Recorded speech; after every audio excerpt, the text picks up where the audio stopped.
दुआर लेबेद दो ओका बो मेताग कना। दुआर लेबेद कथा दो बिहा बापला रेनाग कथा कना।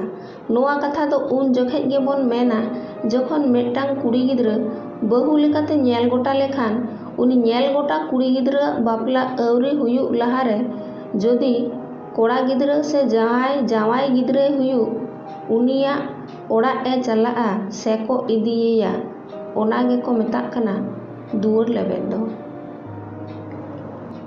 धांगाड़ माटी दो ओका बो मेताग कना।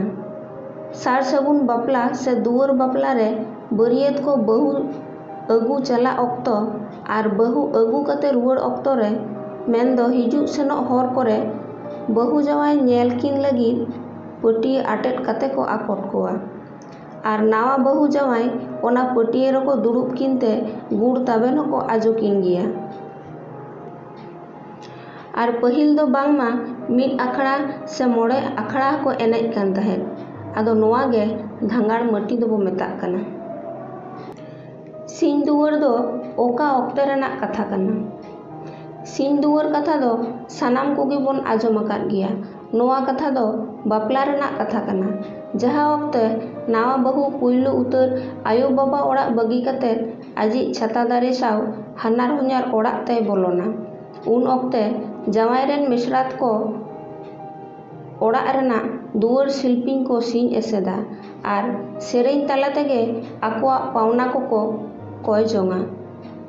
आदो पावना को नाम लेखान से ओनका को कथा लेखान एनांग शिल्पिंग दो को झीजा तबे एनांग नावा बहु दो ओना ओड़ाग ते बोलो दाड़ेयागा। आदो ओने दुआर सिंह एसेद खातिर गे नोआ दो सिंह दुआर बो मेताग कना। खांडा लुगड़ी बापला रे तिनाग लागा आर ओकोय को नामा।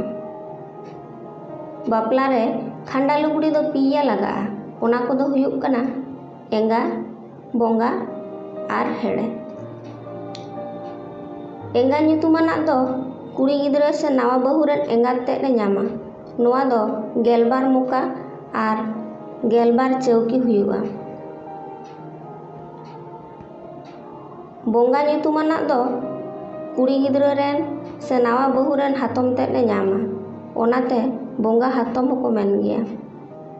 आदो नोआ बोंगा खांडा लुगड़ी दो गेलपुन मुका आर गेलपुन चौकी जेलिङोआ। आर हेड़े ᱧᱩᱛᱩᱢᱟᱱ खांडा लुगड़ी दो कुड़ी गिद्रा रेन आज मामा आयोय नामा आर मामा आयो बांग तहेन रे दो मम्मी तेद ए नामा। नोआ दो गेल मुका जेलिङ तहेना। ताड़ाम गांडे दो ओकोय बो मेता को कना।